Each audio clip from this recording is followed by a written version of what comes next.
Today I'm going to be teaching you how to draw Spider-Man from Spider-Man No Way Home. Let's get started.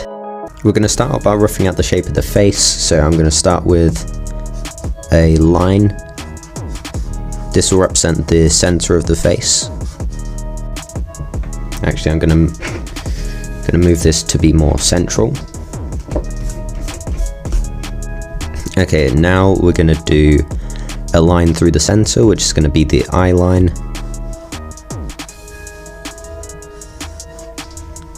And now we can move on to the shape of the head, so I'm going to start off with the forehead, which is basically a square. And now the cheekbone sticks out from under the eyebrow and comes around to the chin. Then we're going to draw the second side of the forehead and the other cheekbone. You want this to be parallel with the other lines, so the eye line and the top of the forehead, so it doesn't look really stretched or anything like that. And that will go right there. And now for the jawline. Okay, now we're going to rough out some of the planes, so I'm going to start with around the eyebrows again.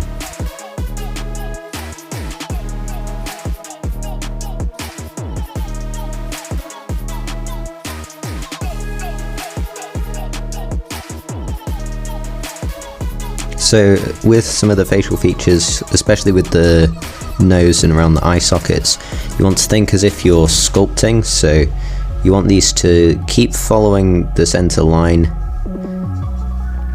but you want them to stick out as if they were like 3D shapes. So I'm just following these around here, like that.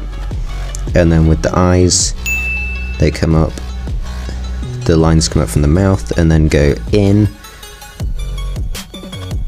and then over, just like that.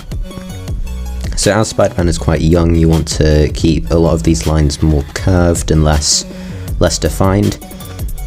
So we're just going to smooth out this and also smooth the jawline out a little bit more like that.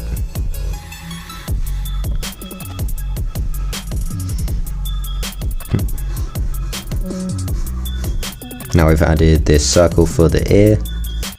Now what I'm going to do is just take a look and see if I can find anything wrong with it. So I can immediately see here the chin is quite a bit too large, so I'm just going to shrink that down a little bit. And now we can measure that the proportions are correct, so the nose should be about the same height as the forehead and the distance between the very bottom of the nose and the bottom of the chin. So as you can see, they're pretty good at the minute. Now we're going to rough in the neck, which is pretty simple, basically just a tube with a couple of curves in it. Now I'm going to move down here and add in the shoulder. Now because of the angle, the shoulder is going to appear slightly larger than it would be. So from the reference I'm using, it seems that the shoulder is around half the size of the head. So if I put that there, it's about that big there.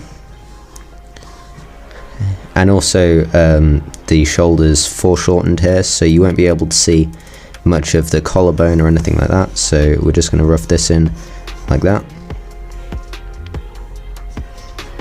And like that, there we go. Now what I'm going to do is lighten up all of the lines and go over it again and just be more refined. So now we're going to move on to more refined line works. So I'm not going to do much detail with the eyes or anything because they're going to be covered up with the Spider-Man eyes, which don't really conform to the anatomy of the face, so it doesn't really matter.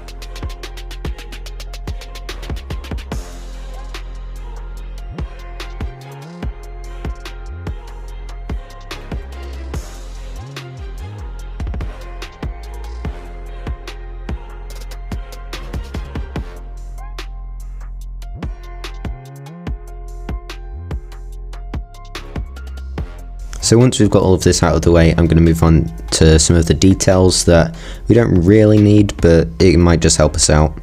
And now I'm going to add a couple of details to the ears. And a couple of muscles in the jaws.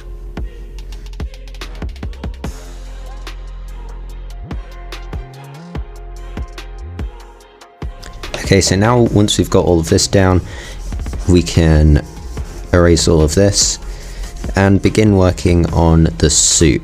So the mask is fairly simplistic. It basically just goes over the whole face. So we're just going to do this, and as it's quite tight, you're not going to see a lot of the details, but it is going to peak up at the nose like this, and then come back down, come over the eyebrows and around like this. Now just above the nose, around this kind of mark here, this is where the eyes are going to start, so I'm just going to mark this out here.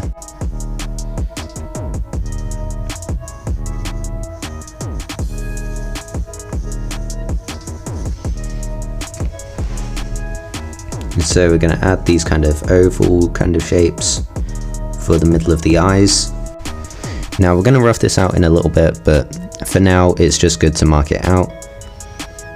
And now for the outer eye, it comes around like this.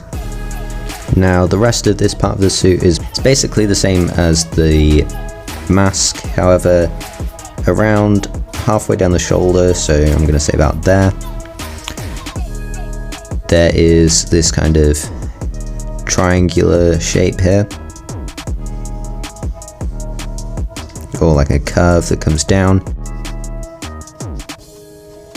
Now we've got this line coming down here, and this line is kind of like a rubbery kind of material, so we're going to be texturing that slightly differently later on.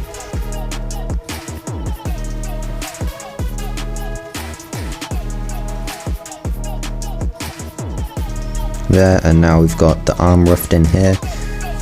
Now again, anything below this line here is going to be a different material, so we're going to leave this as it is for now. Now we're going to start moving on to the other shoulder.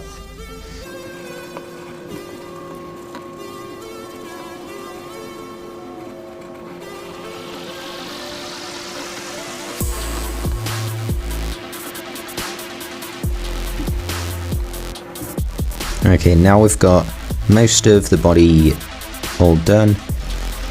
We're going to start moving on to some details, so I'm going to start with the eyes and just lighten up this area here.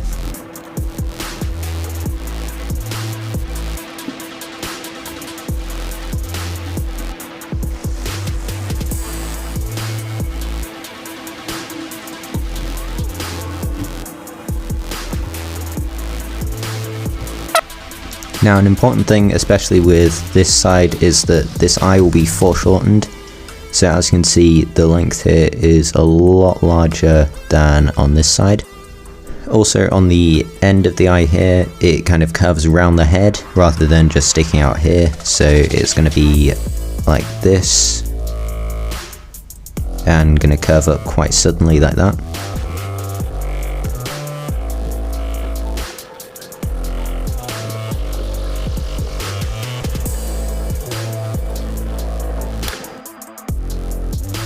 So once we've got this done, I'm going to be erasing the whole thing and then going over again and making it even more refined.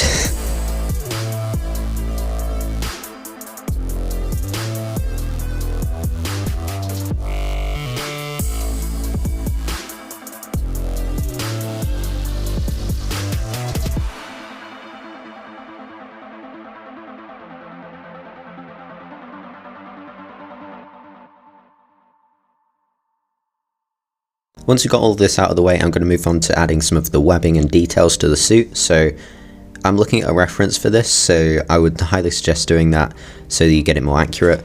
But we're going to start off by adding in the center point, which is around here. We've got two webs that come down either side of the chin, so around here and here. And then we've got some coming down from around the eye here.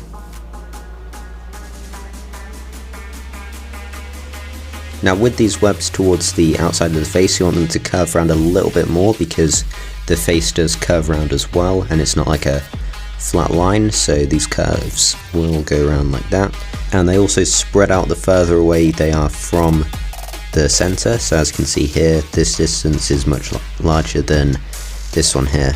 Then if we go to the top, there's one going straight down the middle, and then two more to either side, just in between the eye line and the center of the head. Now these ones are a little bit difficult to look good because they come out in between the eyes and the center, so it's a little bit harder to get them to look right. This one comes out from just the top of the eye, and then we have one about a quarter of the way down that goes around like that. And finally we've got one about halfway through the eye, coming down to about there. And now we can start adding some of the in-between webbing. So the first line comes just after this web here detaches from the eye, so let me just rough that in real quick like that. And then at the top it's about here, and then the second row comes up from here and around like that, and the third one comes up from under the chin around there and comes around behind the head like that. So now what we can do is make the actual curves of the webbing like this.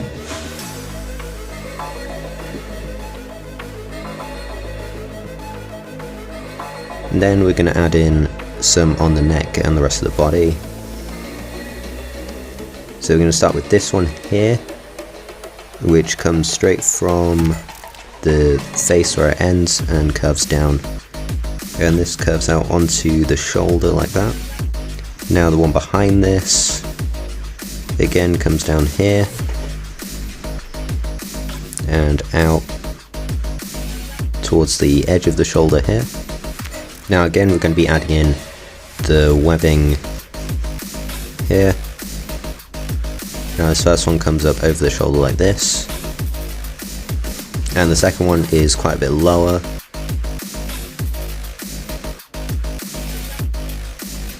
And then we can add another two up here, so one at the base of the neck and then another slightly further up here.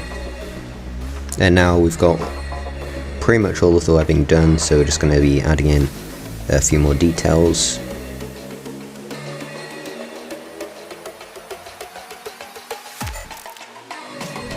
And for the spider symbol, it's going to be right here, and we're going to add it in as a hexagon like that, and then a smaller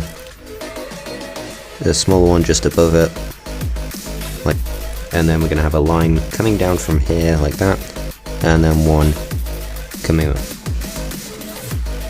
up like this, and then like that.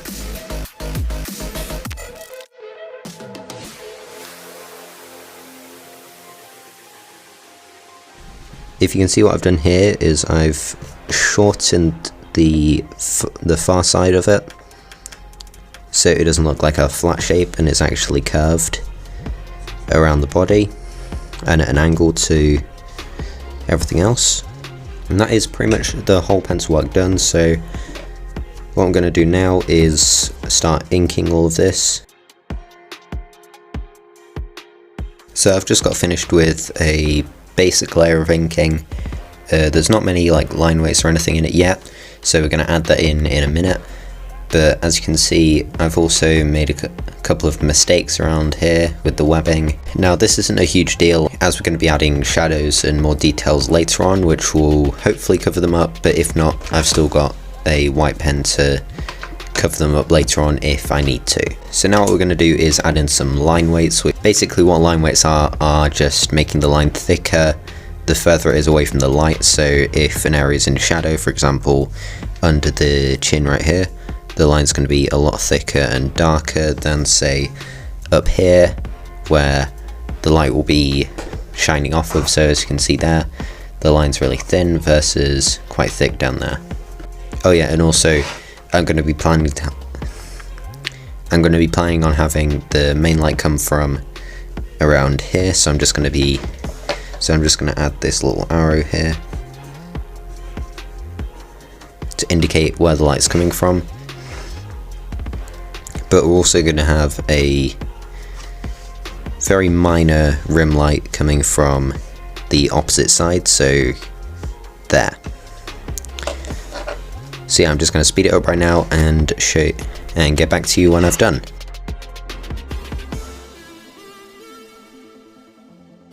So as you can see now, we've got all the line weights in and it's looking pretty good so far. You can kind of see the effect that it gives here, especially in these more shadowed areas where the lines are a lot thicker. So now what I'm going to do is use the pencil again to rough out any shadows that we're going to be adding next. So this jaw muscle here is going to be showing, so there's going to be more of a shadow behind here, and also about here there's going to be a bit of a shadow there as well.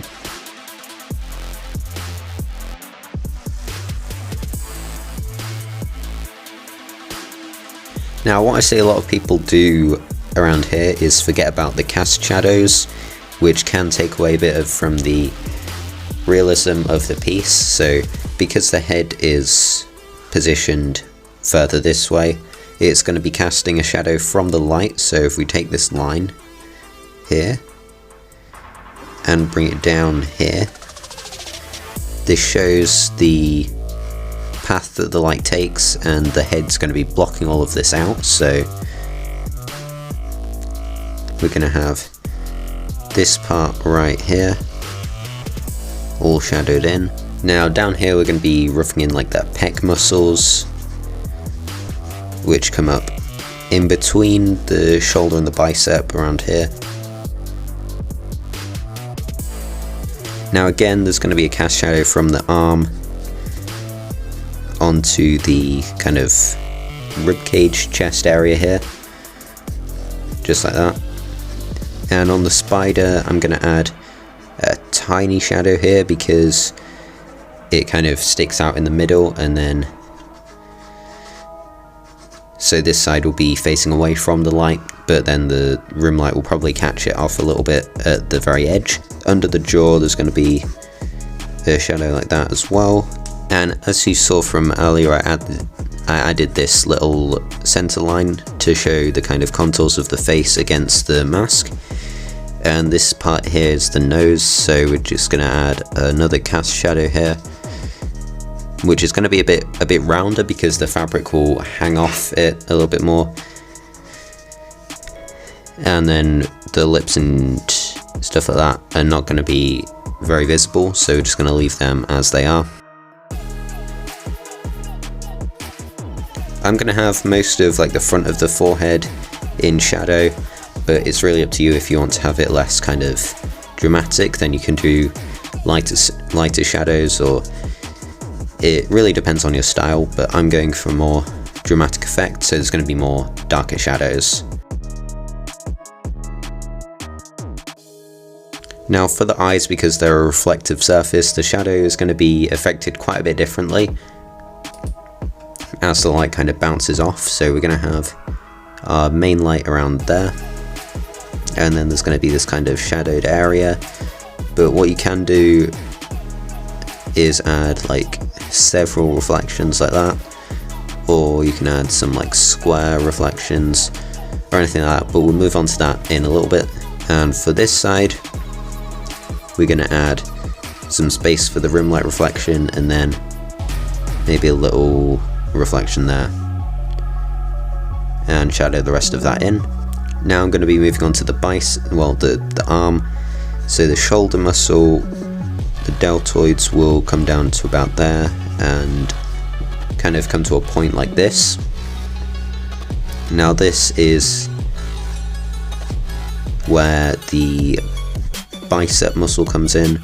Now this comes down like that, quite simple, and then the tricep muscle will be fairly hidden here, so we're not really going to need to show that much.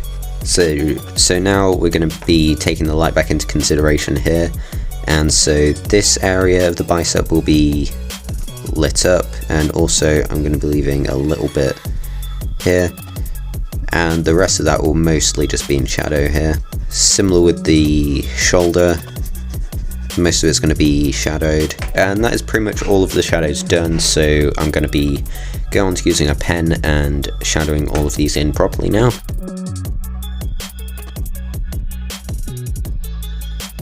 So now we've got all of our shadows laid out, I'm going to be going on to rendering.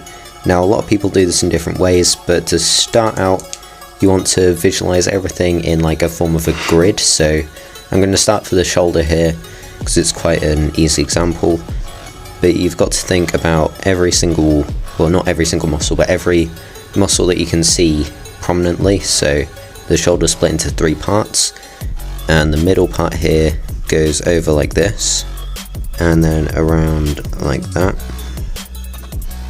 And so all of your cross-hatching lines should be following this grid right here. I'm going to quickly do all of them for every single part, and I'll get back to you in a second. So now I've got all of that out of the way, I'm going to start rendering, so adding a bunch of line shading and cross-hatching. Now you don't want to take your time with this as much as you can, because if you get it wrong then it can in some cases ruin what you're working on. The idea is not to go too overboard with this as I used to, because it just looks really messy and just too overcomplicated.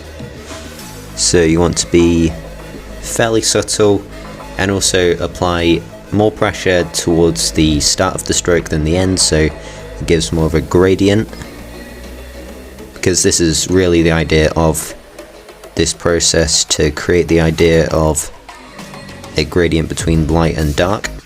And make sure to just follow the grid and take your time, because you're not really in a rush for this and you can take as long as you want.